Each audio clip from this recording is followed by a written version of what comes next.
portion. So Trump has had a lot of difficulty lately. He's had a lot of losses in general over the last few years.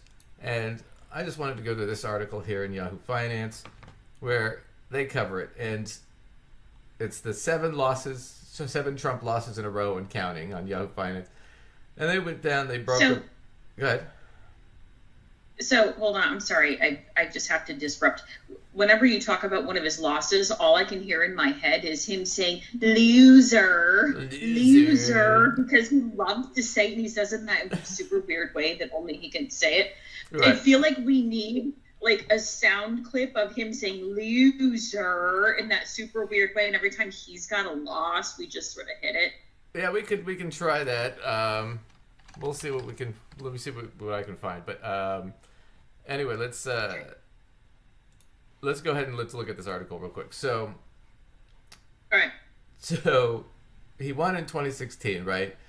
And right there, they're right. The mystique is gone. So since 2018, Trump has endured a string of losses that should bury the idea that Trump somehow defies gravity in politics and business. So the $355 million fine from New York. Plus, he's on probation now with his business. The judge was actually really generous to him, I think. He's got 91 criminal charges coming up in 4 separate cases over the next year and a half.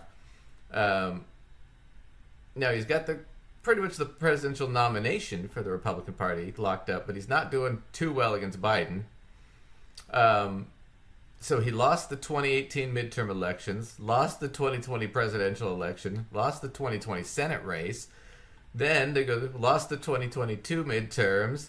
I mean, and it just goes on. And this the fraud case, and the E. Jean Carroll lawsuits, and the New York State fraud lawsuit, and he's got a bunch of other lawsuits coming up. So it is just a shit show for this guy. I mean, it's just nonstop, right? He can't seem to break the mold here.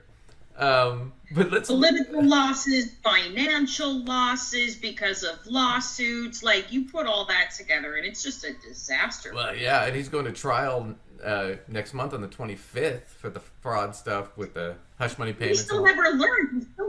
He still won't shut up. He won't shut up. They charge him more and more money he doesn't have, and he won't shut up. No, I know. God. I know. It's a nightmare.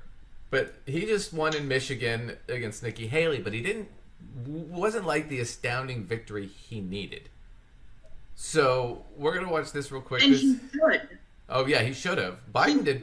He should be mopping the floors, but he's not. No, he's actually bleeding supporters now, which is part of his problem. But we're gonna watch. This is a clip from Lawrence O'Donnell, and they're gonna talk about this real quick because I think this is interesting.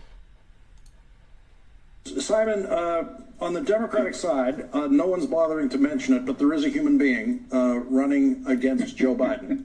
And that human being, who's a member of Congress, Dean Phillips, so far has 2.8% of the vote. That is 10% of the vote that Nikki Haley has gotten. Nikki Haley is at 28% as of right now, flirting with 30%. And so when you put Joe Biden up against an actual human being in the Democratic Party, that human being can get all of 2.8% versus Donald Trump, who, when he goes against a human being in the Republican primary, loses 30%, and in previous primaries, 40%. And the question tonight that we don't know, because there's no exit polls, congratulations, exit poll business. They're doing nothing tonight. So the only question that matters on the Republican side of that primary is how many of those Nikki Haley voters will not vote for Donald Trump in November, and we have no exit polling information to answer that question. Yeah, I mean, as you've mentioned, Lawrence, and we've talked in this show, I mean, one of the most remarkable statistics that we've seen so far in the election is these Haley voters in the 3 early states' willingness to not just not vote for Trump, but to vote for Biden. I mean, it's a big consequential event. But I will just say that if Trump got 60% in South Carolina and it was a romp and a blowout, and is getting in the mid-60s here tonight, and it's a big win, then Joe Biden getting 80% is a really big win, a really good night for Joe Biden. And I think that this idea that somehow this uncommitted movement would somehow alter the Democratic Party's trajectory, I think hasn't happened tonight. I mean, remember that, Barack Obama in 2012, when he was running for re-election, the uncommitted got 11% of the vote. It's going to be probably 14, 15 tonight, really not a huge difference. And Obama went on to win the general election against Michigan native Mitt Romney. So I think that's important because Trump, he won in all the 4 primaries now, but almost half the vote went to Nikki Haley, like 40%. And of those people, almost over half of them have said they're not going to vote for Trump. They'll vote for Biden instead. Or not vote at all. So he can't, and honestly, right now, the Republicans are, remember, this is a smaller party than the Democratic Party. So he can't afford to lose 5%, 10%, and it looks like he's going to lose 25, maybe 30% of the Republican vote. So he doesn't seem to have a prayer in the world in a general election. Not right now. I mean, the polls, you could sit there. I mean, a lot of people have said, well, the polls show that he's beating Trump in some of the, or Trump's beating Biden in some of these polls, or they're neck and neck in the better polls. But the bottom line is, you got to remember, polls, nobody really pays attention to polls before the summer, before an election. And the reason is because Democrats don't typically, especially liberals, don't typically participate in polls because they don't give a shit until after the summer. So right now, you get the polls, but it's pretty heavily weighted towards the Republicans because those are the people that respond to the polls. Part of that, too, is most Democrats have careers, so they don't really have time to be fucking with polls. They don't care. Right.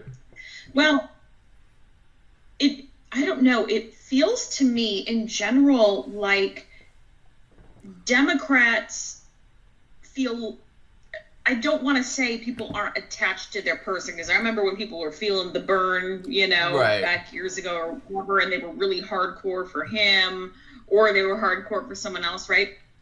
But generally speaking way broader terms, I don't really think of Democrats as usually being people who are like really all about the one man or the one woman. No. So much is more about some sort of broader perspectives they have. Right. As opposed to, I feel like frequently you hear Republicans seeming more like they're really about an individual. Right. And so I feel like they sometimes get more excited to respond to that poll because they're all about that one person, as opposed to Democrats are like, oh yeah, I really want this person to win the primaries because I'd rather vote for them, but yeah, I'm going to pick our guy, whoever our guy is. And they're not so fervently excited about these polls. No. And that's the thing, is it's not, there's not such a beholden to the candidate.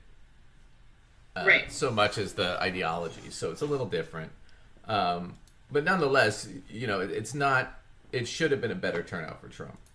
If he wants any real chance of winning, this is not a good sign for him. So, I mean, if you don't want him to win, I do, then this is great. Keep going.